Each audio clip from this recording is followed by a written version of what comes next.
बहुत समय पहले की बात है।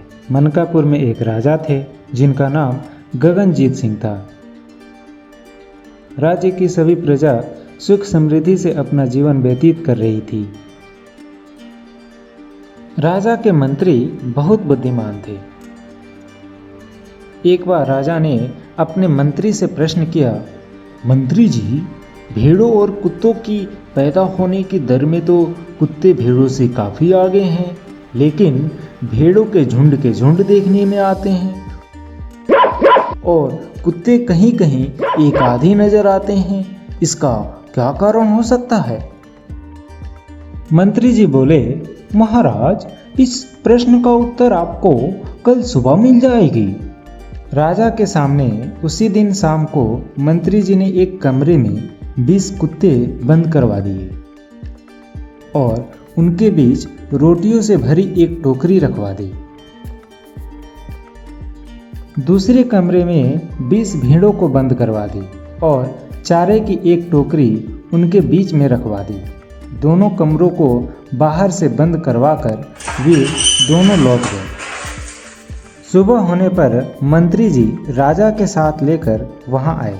उन्होंने पहले कुत्तों वाला कमरा खुलवाया। राजा को यह देखकर बड़ा आश्चर्य हुआ कि 20 कुत्ते आपस में ही लड़ कर अपनी जान दे चुके हैं और रोटी की टोकरी ज्यों की त्यों रखी हुई है। कोई कुत्ता एक भी रोटी नहीं खा सका था।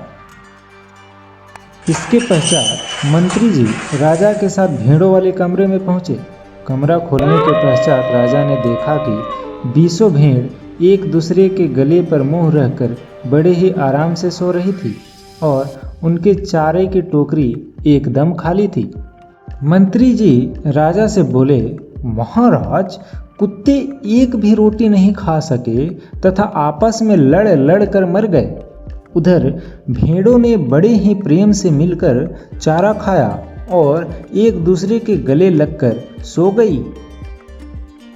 यही कारण है कि भेड़ों की वंश में वृद्धि है, समृद्धि है। उधर कुत्ते हैं जो एक दूसरे को सहन नहीं कर सकते। जिस बिरादरी में इतनी घृणा, इतना द्वेष होगा, उसकी वृद्धि भला कैसे हो सकती है? राजा मंत्री की बात से पूरी तरह संतुष्ट हो गए तथा मंत्री जी को बहुत बहुत पुरस्कार दिया। राजा मान गए थे कि आपसी प्रेम तथा भाईचारे से ही वंश वृद्धि होती है एवं एकता द्वारा कोई भी कार्य किया जा सकता है।